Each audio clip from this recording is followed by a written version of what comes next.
when Jesus said, "Take up your cross and follow me," what did his disciple hear? Because here's the reality. There were not church crosses yet. There was no jewelry like we wear on ourselves, no stained glass windows. There was no Christian symbols. The cross was something else entirely, something shocking for those who hear it, something terrifying for those who saw it. And understanding that changes everything. Well, welcome to Remez with me, Pastor Nichai Berkovich. Today we are exploring one of the most quoted and most misunderstood statements of Jesus. In Luke chapter 9, verse 23, Jesus says, "Whoever wants to be my disciple must deny themselves, take up the cross daily, and follow me." What a statement. Now, for many believers today, the cross has become a familiar thing. But for the first people who heard Jesus say these words, it was absolutely horrifying and absolutely devastating. The Roman cross was not a religious symbol. It was an execution device, a public instrument of shame, a symbol of surrender, a declaration that someone's old life was over. When a person carried a cross through a city, everyone knew what it meant. They were walking towards a death. It was almost like the road to death. They were leaving their old life behind. So when Jesus says, "Take up your cross," his disciples would have been stunned because he was not speaking about comfort. He was speaking about complete surrender. The Greek text speaks of lifting and carrying, but behind this is a Hebrew and a powerful Hebrew concept, the word nasa. And nasa means to lift, to carry, to bear, to take responsibility for something, to take upon yourself. And throughout the Hebrew scriptures, nasa is used for carrying burdens, bearing responsibilities, and even bearing sin. This means that when Jesus says, "Take up your cross," his disciples would hear more than "pick it up." They would hear, "Take this upon yourself, accept the cost, carrying it willingly."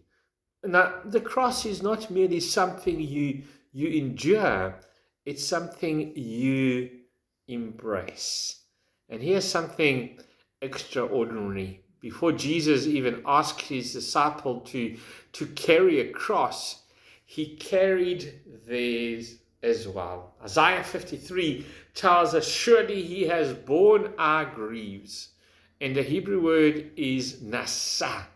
Again, the Messiah would carry our burdens. He would bear our shame. He would lift our sin. So when Jesus calls us to carry a cross, he's not asking us to walk a road he has never walked. He walked it first. And there is another layer that the first disciples would have immediately understood. The people in the first century of Judaism would have understood that. And in the first century Judaism, disciples would follow the rabbi everywhere. There was an ancient Jewish blessing, "May you be covered in the dust of your rabbi." The road of Israel were dusty. And as a rabbi would walk, dust would rise up from his sandals and be sort of thrown into the people behind him. A devoted disciple will follow so closely behind that the dust kicked up by the rabbi would cover his clothes. And the blessing meant, follow your rabbi so closely that his life covers yours.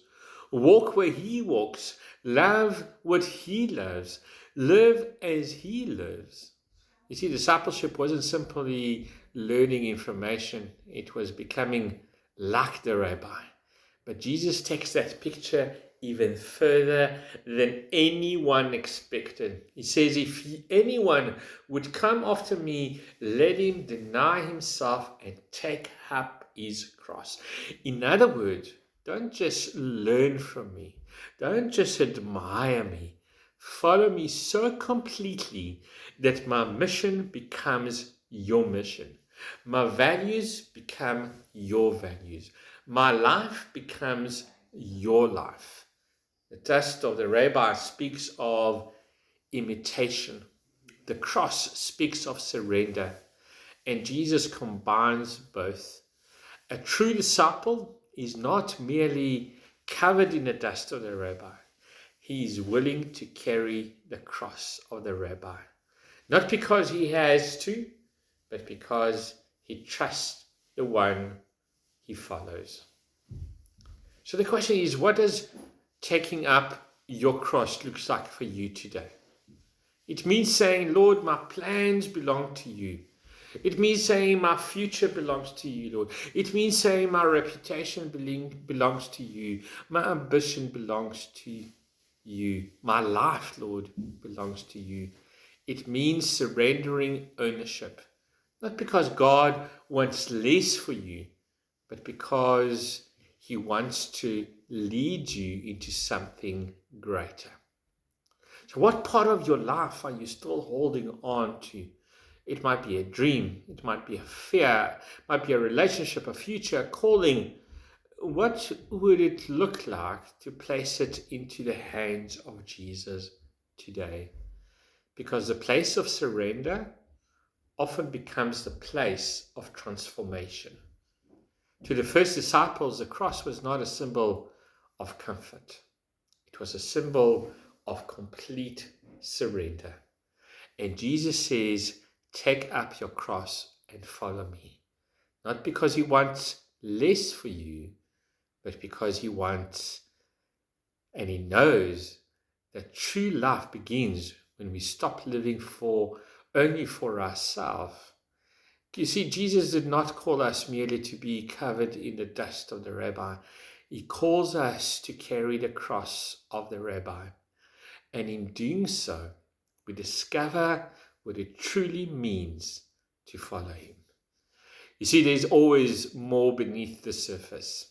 This is Remez with me, Pastor Lichai Berkovich. Please like my videos or leave a message if you want to receive these videos once a week from my YouTube channel by following the link that will be followed. God bless and take care.